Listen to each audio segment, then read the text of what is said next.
La verdadera razón por la que algunos pasajeros del Titanic aguantaron horas en un bote abierto, empapados y a punto de congelarse, no fue la suerte ni la fuerza física, sino algo que ya llevaban puesto en el cuerpo mucho antes de subir a bordo. Y eso mismo lo tienes tú cada vez que tu corazón se acelera de golpe y sientes que el pecho se te cierra sin motivo aparente. Piensen por un momento en la última vez que se llevaron un susto. Quizá fue un frenazo brusco en la calle, una llamada a mitad de la noche, o simplemente esa sensación de agobio que aparece cuando todo se acumula. El pulso se dispara, las manos se enfrían, la respiración se vuelve corta y superficial, y hay como un nudo que sube desde el estómago hasta la garganta. Puede que hasta hayan notado un ligero temblor, o esa sequedad en la boca que llega sin avisar. No están enfermos cuando eso ocurre. Están vivos, y su cuerpo está haciendo exactamente lo que aprendió a hacer durante miles de años para protegerlos. Ese mecanismo tiene un nombre sencillo: la respuesta al estrés. Ante una amenaza, el organismo libera una oleada de sustancias como la adrenalina y el cortisol. El corazón bombea más rápido para llevar sangre a los músculos, la respiración se acelera para cargar de oxígeno y la sangre se retira de las manos y los pies para concentrarse donde más se necesita. Por eso los dedos se enfrían de repente. Es un sistema antiquísimo, diseñado para ayudarnos a correr, a reaccionar, a sobrevivir un momento de peligro. El problema no es que se active. El problema, se cree hoy, es cuando se queda encendido demasiado tiempo, día tras día, sin que llegue nunca la calma después. Ahora imaginen ese mismo mecanismo humano llevado al límite absoluto. Es la noche del 14 de abril de 1912. El Atlántico Norte está en calma, oscuro, sin luna, con el agua a una temperatura cercana a la congelación. A bordo del Titanic viajan más de 2000 personas de mundos completamente distintos, familias adineradas en los camarotes de primera, viajeros de clase media y cientos de emigrantes en tercera clase que iban en busca de una vida nueva al otro lado del océano. Alrededor de las 11:40 de la noche, el barco roza un iceberg. Al principio muchos apenas lo notan, un temblor leve, un ruido lejano. Pero en las horas siguientes, cada uno de esos cuerpos, sin excepción, va a enfrentar la misma prueba. Y aquí es donde la historia se vuelve personal para ustedes. Porque cuando el miedo empezó a extenderse por los pasillos, cuando quedó claro que no había botes para todos y que el agua estaba entrando, la respuesta al estrés que acabamos de describir se encendió en cada persona a la vez. Miles de corazones acelerados, miles de manos frías, miles de respiraciones cortas y entrecortadas. Exactamente lo mismo que sienten ustedes en una escala infinitamente menor cuando la vida les aprieta. La diferencia es que aquella noche ese mecanismo no duró unos minutos, para muchos se prolongó durante horas, bajo el frío, la incertidumbre y el terror. Lo que se descubre al mirar de cerca esa noche es algo que va en contra de lo que solemos suponer. Uno pensaría que quienes tenían más recursos, mejor alimentación en el barco y camarotes más cómodos, estaban mejor preparados para resistir. Y sin embargo, la resistencia de un cuerpo ante el frío y el estrés extremo no se construye en una sola noche de lujo. Se construye antes, en el modo de vida cotidiano, en cómo se comía cada día, en cuánto se movía el cuerpo, en la costumbre de enfrentar la incomodidad con serenidad en lugar de con pánico. Esas ventajas silenciosas, que nadie ve, ya estaban decididas mucho antes de que el barco zarpara. Fíjense bien en esa idea, porque es el hilo que vamos a seguir. Aquella noche helada no premió al que tenía la mesa más elegante. Puso a prueba algo mucho más profundo y más humano, la manera en que cada cuerpo había sido entrenado, casi sin saberlo, por la vida diaria de su dueño. Y lo más importante para ustedes es que ese entrenamiento no era un secreto de la época. Es algo que sigue estando a su alcance hoy, en la comida real, en el movimiento, en la calma. Pero para entender por qué unos cuerpos resistieron y otros no, primero hay que bajar hasta las 3 mesas de aquel barco, tan distintas entre sí que parecían pertenecer a 3 mundos separados. Porque lo que se servía en cada una de ellas cuenta una historia que casi nadie ha querido escuchar. Imaginen por un momento que están a bordo, y que cae la tarde sobre el Atlántico. En algún lugar de aquel barco, 3 campanas distintas anuncian la cena, y cada una llama a un mundo diferente. Porque aunque todos navegaban bajo el mismo cielo helado, No todos se sentaban a la misma mesa, ni comían lo mismo, ni vivían el alimento de la misma manera. Y ese detalle que parece pequeño, moldeó cuerpos muy distintos mucho antes de que sonara la primera alarma. En la cubierta más alta estaba la primera clase, y su comedor era, para la época, algo cercano a un sueño. Se cuenta que la cena podía extenderse durante varias horas y ofrecer alrededor de 10 tiempos, uno tras otro, servidos con una ceremonia que hoy nos costaría imaginar. Había ostras para empezar, cremas y consomés, pescado en salsas delicadas, carnes asadas, aves, cordero, patés y una sucesión de platos que se acompañaban de panes blancos, mantequillas, salsas espesas y postres elaborados. Se dice que cada plato venía con su propio vino, y que el azúcar, la crema y la grasa aparecían una y otra vez a lo largo de la velada. Era una comida pensada para deslumbrar, para demostrar abundancia, para que quien la probara sintiera que había llegado a la cima del mundo. Y en cierto modo lo había hecho. Comer así, en 1912, era un privilegio reservado a muy pocos. Un piso más abajo estaba la segunda clase, y su mesa contaba otra historia, más tranquila y más reconocible. Allí las cenas eran generosas, pero sin el desfile interminable de la primera. Se servían sopas, un pescado, una carne con guarnición de verduras y patatas, quizás un pudín o una fruta para cerrar. Era la comida de una familia acomodada de la época, digna y suficiente, sin los excesos del salón de arriba ni la sencillez extrema de las cubiertas de abajo. Un término medio que muchos de ustedes reconocerían casi como la mesa de un domingo en casa. Y luego en las cubiertas inferiores estaba la tercera clase, cientos de personas que viajaban con lo puesto y con la esperanza de una vida nueva al otro lado del océano. Su comida era, sin rodeos, sencilla. Se cuenta que desayunaban con avena, con pan y mermelada, a veces con arenques ahumados. Al mediodía llegaba lo más contundente del día, una sopa o un caldo, un guiso de carne con patatas, verduras hervidas, pan fresco horneado a bordo. Por la noche algo más ligero, pan con queso, un té caliente, quizás una galleta sencilla. No había 10 platos ni salsas espesas ni vinos para cada tiempo. Había sobre todo comida real, cereales enteros, tubérculos, legumbres, algo de carne, pan hecho con harina y poco más. Alimentos que estas personas ya conocían, porque eran los mismos que llenaban sus cocinas humildes en los pueblos de donde venían. Conviene detenernos aquí sin apurar el juicio. No estamos diciendo todavía cuál de estas 3 mesas cuidaba mejor a quien se sentaba en ella. Estamos simplemente mirándolas de cerca, como quien observa 3 formas distintas de entender el alimento. En una la comida era espectáculo y refinamiento, con muchas capas de procesado, de crema batida, de azúcar refinado, de harinas blancas y grasas cocinadas durante horas. En la otra, en la más humilde, la comida llegaba casi tal como salía de la tierra, hervida, horneada, sin apenas intermediarios entre el campo y el plato. Y en medio, un equilibrio que a muchos de ustedes les resultará familiar. Hay algo que llama la atención cuando uno se detiene a pensarlo. Aquello que en 1912 se consideraba lo más deseable, la mesa recargada de la primera clase, se parece bastante a lo que hoy, en muchos hogares, aparece como comida de celebración o de exceso. Y aquello que entonces era la comida de los pobres, el guiso, la avena, la verdura hervida, el pan sencillo, se acerca mucho a lo que la ciencia actual sugiere como base de una alimentación que cuida el cuerpo a largo plazo. No es una regla, ni una sentencia, pero es una coincidencia que merece que la guardemos en la memoria mientras seguimos. Porque lo cierto es que el lujo de aquellos platos escondía algo que nadie, en el salón dorado de la primera clase, se detenía a pensar mientras brindaba.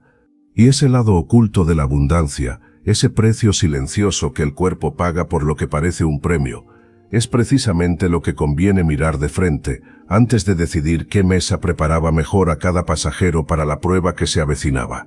Piensen por un momento en esa pesadez que a veces cae sobre ustedes después de una comida demasiado grande. Esa somnolencia densa, la mente lenta, las ganas de no moverse de la silla. La conocen bien, y no es casualidad, es la respuesta de su cuerpo ante un exceso que tiene que digerir. Ahora imaginen esa misma sensación en el estómago de un pasajero de primera clase del Titanic, la noche del 14 de abril de 1912, apenas unas horas antes de que todo cambiara. En aquel comedor forrado de madera tallada, la cena de primera clase se servía en muchos tiempos, uno tras otro sin prisa.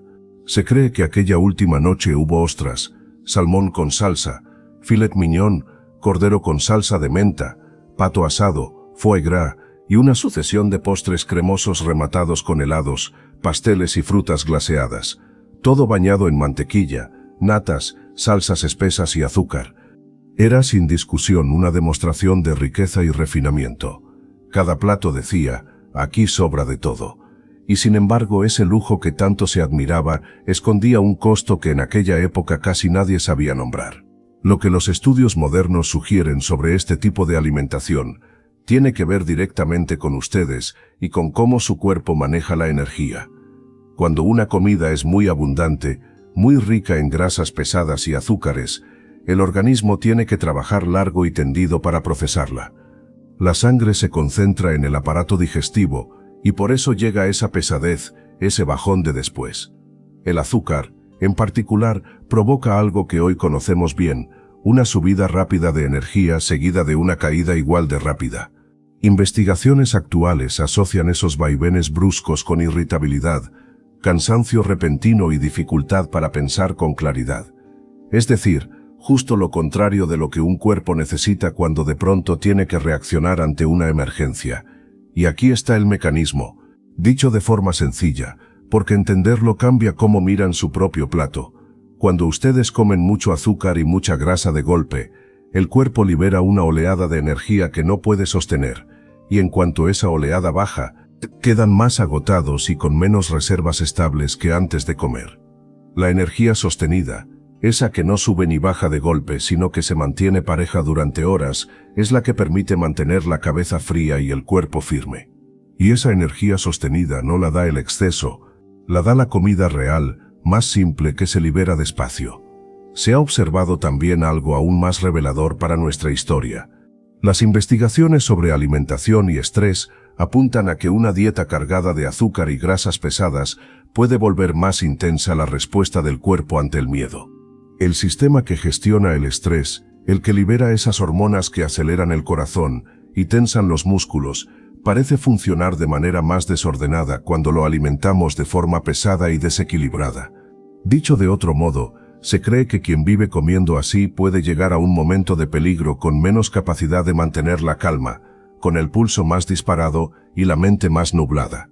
No es una sentencia, y cada cuerpo es distinto, pero la tendencia que muestran los estudios invita a pensarlo con cuidado.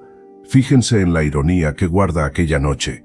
Los pasajeros de primera clase tenían acceso a lo mejor que el dinero podía comprar, y muchos venían de una vida de comodidad, de comidas largas, de poco esfuerzo físico. Su cuerpo estaba en cierto sentido mal preparado para una prueba de resistencia y sangre fría. El lujo del comedor no era una ventaja para sobrevivir al frío y al pánico. En algunos aspectos que hoy empezamos a comprender, pudo ser justo lo contrario. La abundancia que se lucía en la mesa no se traducía en fortaleza cuando el cuerpo la necesitó de verdad. No se trata de culpar a nadie ni de romantizar la escasez. Se trata de mirar con honestidad qué le pedimos a nuestro cuerpo cada día. Ustedes no tienen que renunciar al placer de una buena comida, pero conviene recordar que un plato pensado para impresionar no siempre es un plato pensado para sostenerlos, y que la energía tranquila, esa que resiste horas sin desplomarse, casi nunca nace del exceso ni del azúcar, sino de algo mucho más modesto. Porque mientras arriba se servían esos postres cremosos y esas salsas espesas, mucho más abajo, en la cubierta de tercera clase, se comía de otra manera. Una manera humilde, casi olvidada, que a primera vista parecía la más pobre de todas. Y sin embargo, en esa despensa sencilla, había algo que aquella noche terminó importando más que cualquier lujo. Bajemos ahora unas cubiertas, lejos de las arañas de cristal, hasta donde el vapor de las ollas empañaba las paredes. Piensen por un momento en cómo se siente su propio cuerpo después de un día en que comieron sencillo, un pan de verdad, un plato de avena, una sopa espesa de verduras. Hay una pesadez que no llega, una calma en el estómago que ustedes ya conocen aunque no le hayan puesto nombre. Esa misma sensación acompañaba a los cocineros, a los fogoneros y a los pasajeros de tercera clase del Titanic, y quizá fue una aliada silenciosa aquella noche. La despensa de la tripulación y de la tercera clase no tenía nada de espectacular. Se cree que allí abundaban el pan recién horneado, la avena de la mañana, los guisos de carne barata cocida largamente con papas y zanahorias, el arenque y otros pescados en salazón, las lentejas, las alubias y el queso curado. Era comida pensada para llenar y para durar, no para lucirse. Y sin embargo, si la miramos con los ojos de la ciencia de hoy, esa mesa humilde escondía una ventaja que el comedor de primera clase, con todo su lujo, no ofrecía. La clave está en algo que ustedes sienten cada mañana, cómo sube y cómo baja su energía. Cuando comemos un plato dominado por fibra, por grano entero, por legumbres y proteína sencilla, el azúcar de esa comida entra en la sangre despacio, de forma pareja. La avena es el ejemplo más claro. Contiene un tipo de fibra que forma una especie de gel suave en el intestino, y los estudios sugieren que ese gel frena la absorción, de modo que la energía llega en una línea larga y tranquila en lugar de un pico seguido de una caída. Eso traducido a un cuerpo significa menos altibajos, menos ese bajón repentino que a media tarde nos deja irritables y temblorosos. Un cuerpo alimentado así tiende a moverse sobre terreno más firme. Y aquí aparece la conexión con aquella noche helada. Cuando el miedo golpea, el organismo libera adrenalina y también prepara la subida del azúcar en sangre para tener combustible inmediato. Si ustedes ya vienen de un estado interno estable, esa oleada se monta sobre una base tranquila. Pero si vienen de una montaña rusa de picos y desplomes, la tormenta hormonal se suma a un desorden que ya estaba dentro. La ciencia todavía investiga estos matices, así que conviene decirlo con prudencia. No se trata de una fórmula mágica ni de una garantía. Se trata de una tendencia, de un cuerpo que parte de un lugar más sereno frente a la misma amenaza. Hay algo más en aquella despensa que hoy volvemos a valorar. El pescado en salazón y el pescado fresco aportaban esas grasas que tradicionalmente se han asociado con la salud del corazón y del cerebro, y que los estudios modernos vinculan con una respuesta inflamatoria más contenida. Las legumbres y las verduras sumaban minerales y fibra que alimentan, según se investiga cada vez más, a las bacterias del intestino. Y ese detalle no es menor, porque hoy se explora con seriedad la conversación constante entre el intestino y el cerebro. Un intestino bien nutrido con comida real parece influir en cómo manejamos el ánimo y la tensión. Los marineros no sabían nada de esto, simplemente comían lo que había. Pero lo que había resultó, sin proponérselo, un sostén para el sistema nervioso. Conviene no idealizar. Aquella dieta era monótona, a veces escasa, y nadie la elegía por sabiduría sino por necesidad. La lección no es imitar la pobreza, sino reconocer un principio que ha sobrevivido a más de un siglo: la comida más simple, la menos procesada, la que se cocina despacio con ingredientes que su abuela reconocería, tiende a dejar al cuerpo en un estado más estable. Ustedes pueden recuperar eso sin renunciar a nada esencial. Un desayuno de avena en lugar de algo azucarado que se deshace en la boca, un plato de legumbres a media semana, pescado en la mesa con más frecuencia, verdura en cada comida. No hace falta transformar la vida entera, basta con inclinar la balanza hacia lo real, y su energía a lo largo del día empezará a moverse en esa línea larga y tranquila que describíamos. Porque al final la pregunta que importa es la misma que se planteó aquella noche sobre la cubierta inclinada. Cuando el susto llega de golpe, ¿desde qué cuerpo lo enfrentamos? Y la comida por sí sola solo cuenta la mitad de la historia. La otra mitad estaba en cómo esos mismos hombres y mujeres habían usado su cuerpo cada día, en el esfuerzo cotidiano que endureció sus corazones y sus piernas mucho antes de que sonara la primera alarma. Piensen por un momento en cómo se movía su cuerpo esta mañana. Si al levantarse sintieron rigidez, si subir un tramo de escaleras les dejó el corazón agitado, si pasan la mayor parte del día sentados frente a una pantalla, entonces conocen desde adentro algo que casi nadie a bordo del Titanic experimentaba de la misma forma. Y esa diferencia silenciosa y cotidiana pesó más aquella noche que cualquier título o cualquier fortuna. En las cubiertas inferiores, los tripulantes vivían dentro de un esfuerzo constante. Los fogoneros que alimentaban las calderas paleaban carbón durante turnos agotadores, en un calor que hoy nos costaría imaginar, con los brazos, la espalda y las piernas trabajando hora tras hora.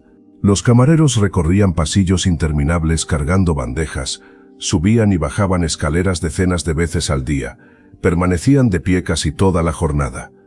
Los marineros trepaban, tiraban de cuerdas, levantaban pesos, no hacían ejercicio en el sentido en que hoy lo entendemos. Simplemente su vida entera era movimiento. Y ese movimiento, repetido cada día durante años, había construido en sus cuerpos algo que ningún salón de primera clase podía ofrecer: un corazón entrenado, unos músculos acostumbrados a responder, una capacidad de resistir el frío y el agotamiento que estaba escrita en cada fibra. Algo parecido ocurría con muchos de los emigrantes de tercera clase. Eran campesinos, obreros, artesanos, mujeres que habían caminado kilómetros para llegar al puerto, personas cuyas manos conocían el trabajo duro. La vida sencilla que dejaban atrás había sido físicamente exigente, y esa exigencia, lejos de debilitarlos, los había preparado. Sus cuerpos sabían lo que era el esfuerzo prolongado, sabían regularse ante la fatiga, sabían mantenerse en pie cuando el descanso no era una opción. La ciencia de hoy nos ayuda a entender por qué esto importa tanto, y no solo para una tragedia en el mar, sino para ustedes, en su vida diaria. El movimiento regular hace mucho más que fortalecer los músculos que vemos. Se cree que fortalece el corazón mismo, que lo vuelve más eficiente, capaz de bombear más sangre con cada latido y de mantener la calma bajo presión. Los estudios sugieren que las personas con una buena capacidad cardiovascular tienen una frecuencia cardíaca en reposo más baja y una mayor reserva para responder cuando el cuerpo enfrenta una demanda repentina. Es decir, cuando llega el frío extremo, el susto, la necesidad de actuar rápido, un cuerpo entrenado tiene margen. Un cuerpo sedentario, por el contrario, parte ya con el motor cerca de su límite. Y aquí está la parte que rara vez se cuenta, la que conecta el músculo con la mente. El movimiento diario no solo educa al corazón, también educa al sistema nervioso.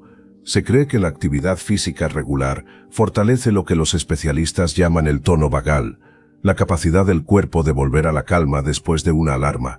Cuando ustedes se mueven con regularidad, entrenan sin saberlo esa parte del sistema nervioso que aplica el freno, que baja las pulsaciones, que devuelve la respiración a un ritmo tranquilo después del sobresalto. Por eso muchos de aquellos cuerpos acostumbrados al esfuerzo no solo eran más fuertes, probablemente sabían regresar a la serenidad con más facilidad. Su biología ya había practicado miles de veces el paso del esfuerzo a la calma. Contrasten esto con la vida del lujo en las cubiertas superiores. Días de reposo, largas comidas sentadas, paseos breves por cubierta como única actividad, servicio para cada necesidad. Nada de esto es un reproche. Era simplemente el estilo de vida de la época para quienes podían permitírselo. Pero el cuerpo no distingue entre comodidad y descuido. Un corazón que rara vez se exige, unos músculos que rara vez se emplean, un sistema nervioso que rara vez practica el retorno a la calma, todos ellos llegan menos preparados al momento en que todo depende de responder. La lección que se asoma aquí es sencilla y esperanzadora, porque no exige gimnasios ni proezas. Se trata de recuperar el movimiento como parte natural del día, caminar en lugar de esperar, subir escaleras en vez de evitarlas, usar el cuerpo con regularidad y con dignidad, tal como lo hacían quienes no tenían otra opción. Cada vez que ustedes se mueven, no solo cuidan sus piernas o su cintura, están enseñándole a su corazón a ser eficiente y a su sistema nervioso a encontrar la calma después de la tensión. Es una preparación silenciosa para los momentos difíciles que la vida, tarde o temprano, siempre trae. Pero por más entrenado que estuviera un cuerpo aquella noche, había otra fuerza esperando en la oscuridad, capaz de anular en segundos años de resistencia. Porque cuando el agua empezó a subir, no fue solo el músculo el que se puso a prueba, sino algo mucho más antiguo y más difícil de gobernar.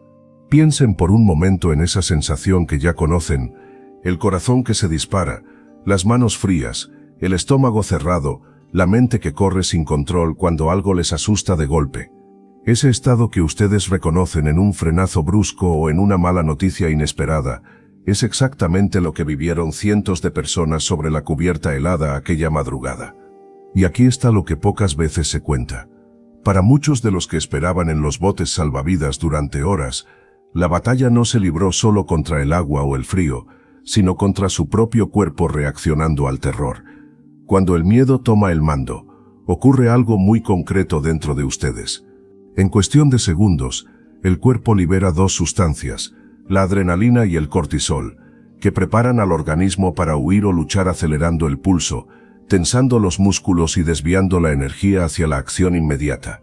Ese es el mecanismo del estrés agudo, y en su origen es algo bueno, nos salva la vida en el instante del peligro. El problema aparece cuando esa alarma no se apaga y el cuerpo se queda encendido hora tras hora, gastando reservas que en una noche de frío extremo valían literalmente la diferencia entre resistir o rendirse.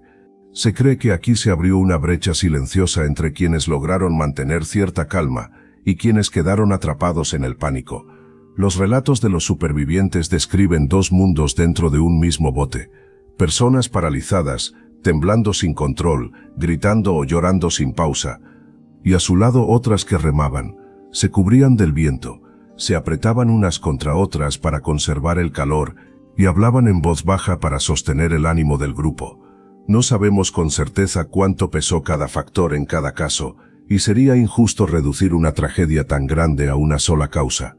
Pero lo que la ciencia moderna sí sugiere es que el cuerpo de una persona en pánico prolongado consume sus recursos más rápido, respira de forma agitada y superficial, y pierde parte de esa capacidad de reaccionar con orden justo cuando más la necesita.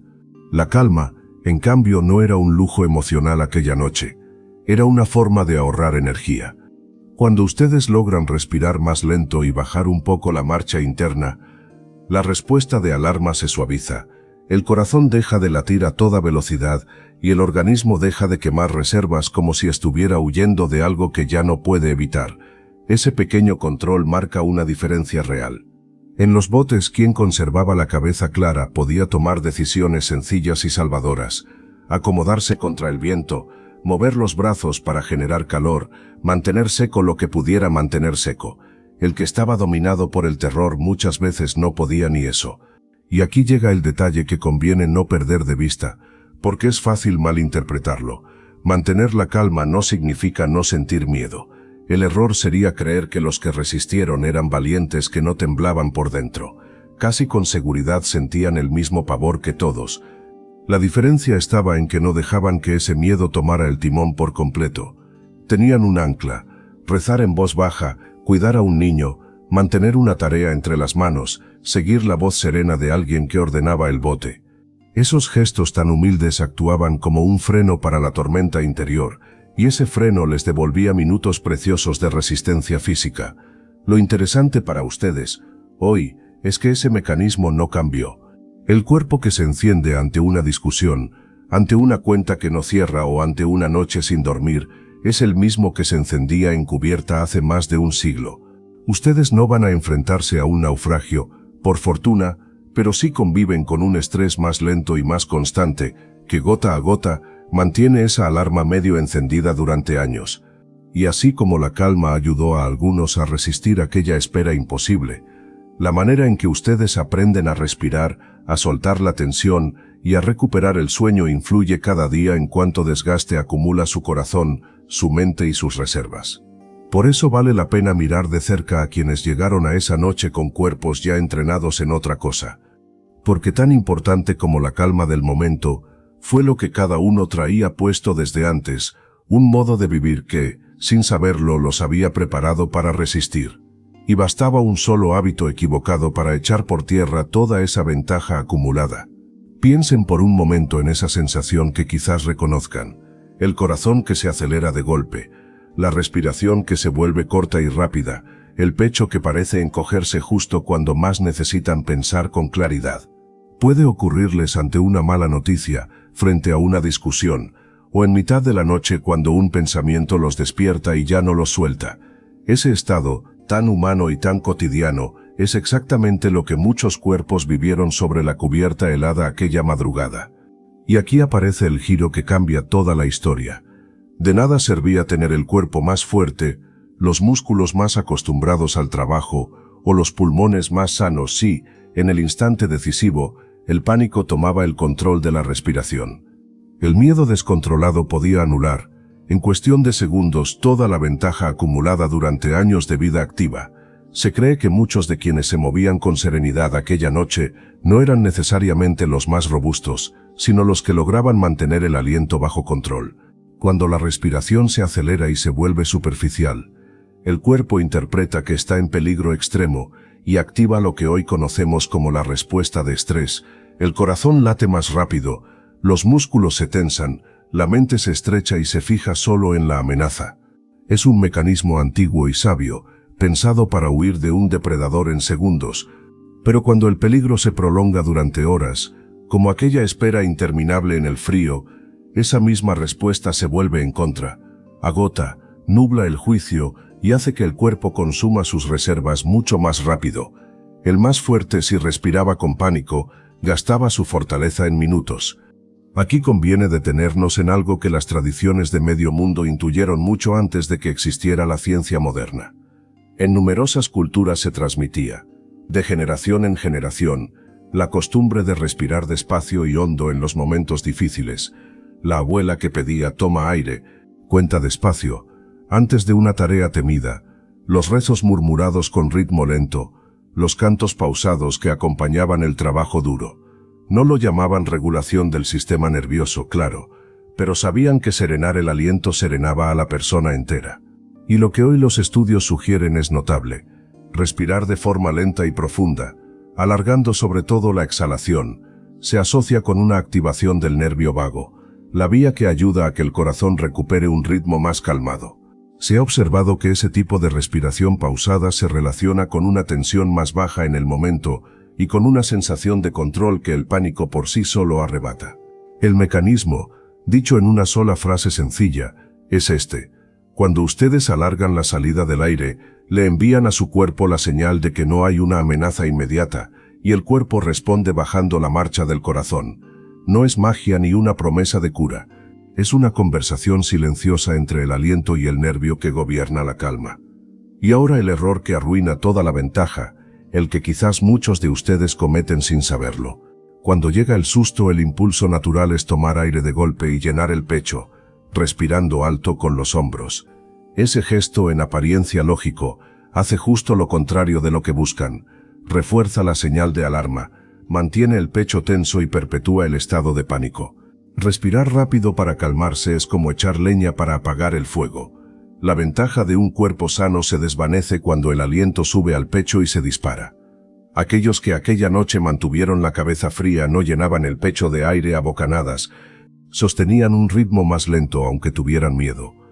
La acción concreta, la que pueden llevarse hoy a su vida diaria, es simple y no cuesta nada. La próxima vez que sientan ese corazón acelerado y ese pecho encogido, en lugar de tomar aire deprisa, hagan lo contrario. Dejen que el aire salga despacio, sin forzar, alargando la exhalación un poco más que la inhalación, notando cómo baja el vientre y no cómo sube el pecho. Repítanlo unas cuantas veces, sin apuro. No hace falta ningún equipo, ningún lugar especial ni permiso de nadie, solo su propio aliento, que siempre llevan con ustedes. Y si conviven con ansiedad marcada o problemas del corazón, conversarlo con su médico nunca sobra. Porque al final aquella madrugada dejó claro que el cuerpo más preparado no bastaba sin una mente capaz de respirar.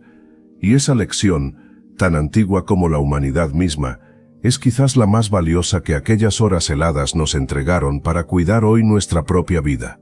Piensen por un momento en ese instante que ustedes ya conocen: el pecho que se cierra, la respiración que se vuelve corta, el corazón que golpea sin permiso cuando una noticia difícil, una cuenta que no cuadra o una discusión inesperada les cae encima.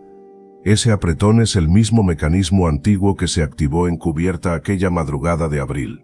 Y si algo nos enseña la historia de quienes resistieron mejor el frío y el pánico, no es que necesiten un lujo especial para protegerse, sino que el modo de vida más simple, comida real, cuerpo en movimiento y una calma que se entrena, seguía disponible para las manos más humildes. Lo hermoso es que sigue disponible para ustedes hoy, sin adornos y sin fortuna. Empecemos por el plato, porque es lo que tienen más cerca. Aquella despensa modesta que ya recorrimos no brillaba, pero alimentaba de verdad: pan de grano entero, avena, legumbres, algo de pescado, verduras de raíz, fruta cuando la había. La tradición de muchas mesas trabajadoras giraba en torno a comida que el cuerpo reconoce sin esfuerzo. Los estudios de hoy sugieren que ese tipo de alimentación, rica en fibra, en grasas buenas y baja en azúcares que suben y bajan de golpe, se asocia con una respuesta al estrés más estable, porque evita esos picos que dejan al cuerpo tembloroso y ansioso una hora después de comer. No se trata de prohibirse nada ni de contar cada bocado. Se trata de un gesto concreto, que en su próximo plato haya algo que crezca de la tierra y algo entero, sin refinar. Un puñado de avena en la mañana, una cucharada de legumbres en el almuerzo, una fruta en lugar del dulce empaquetado de la tarde, cambios pequeños que su cuerpo agradece cuando llega el momento de tensión. Sigamos con el movimiento, porque los cuerpos que mejor aguantaron el frío eran cuerpos acostumbrados al esfuerzo diario, no al ejercicio de una sola vez. La lección no es correr una maratón, es no dejar de moverse. Se cree, y muchas investigaciones lo respaldan, que caminar de forma suave y constante ayuda a regular las hormonas del estrés y a que el corazón responda con más serenidad cuando la vida aprieta. La acción concreta cabe en su día tal como es. Bajen una parada antes, suban las escaleras cuando puedan, caminen 15 o 20 minutos después de comer. Ese movimiento gentil, repetido, construye una reserva silenciosa. No la ven cuando todo va bien, pero está ahí el día que la necesitan. Y llegamos a la respiración, que quizás sea la herramienta más olvidada y la más poderosa. Recuerden aquel momento en que el miedo tomó el mando. Quienes lograron pensar con claridad no eran más valientes por naturaleza, sino que conservaron el aliento pausado, el tiempo suficiente para actuar. Aquí hay una verdad sencilla que la ciencia respalda. Cuando ustedes alargan la exhalación, cuando sueltan el aire despacio, más largo que como lo tomaron, le envían a su sistema nervioso una señal de que no hay peligro inmediato, y el pecho empieza a abrirse de nuevo. Prueben esto la próxima vez que sientan el apretón. Inhalen contando hasta 4, y suelten el aire contando hasta 6, 3 o 4 veces. No cuesta dinero, no necesita equipo, y lo llevan siempre con ustedes. Ahora déjenme señalar el error que puede anular toda esta ventaja, porque es fácil caer en él. No es fallar un día, es creer que hace falta lo perfecto, lo grande, lo extremo, y por eso no empezar nunca. Quienes resistieron aquella noche no habían planeado resistir. Simplemente vivían de un modo que los preparó sin que lo supieran. Ustedes no necesitan una transformación heroica, necesitan un plato real hoy, una caminata corta hoy, una exhalación larga hoy. La constancia humilde vence al esfuerzo espectacular que no dura. Así que volvamos al principio, a ese pecho que se cierra cuando la vida los sorprende. Aquella madrugada helada no premió el lujo del comedor de primera clase, sostuvo a quienes cargaban en el cuerpo una vida más simple y más activa, y en el ánimo una calma que se puede entrenar. Esa misma vida sigue a su alcance, en la cocina, en la calle, en cada respiración lenta, no para escapar del miedo que siempre volverá, sino para que su cuerpo tenga con qué responderle. Y quizá esa sea la herencia más silenciosa de aquella noche, que la fortaleza verdadera casi nunca se ve, pero se construye en lo pequeño, día tras día, mucho antes de que llegue la tormenta. Cuéntenme en los comentarios, de estas 3 cosas, comida real, caminar suave o respirar despacio, ¿cuál van a empezar a practicar esta semana? Y si historias como esta les hacen mirar su propia salud con más calma, los invito a suscribirse para acompañarnos en las que vienen.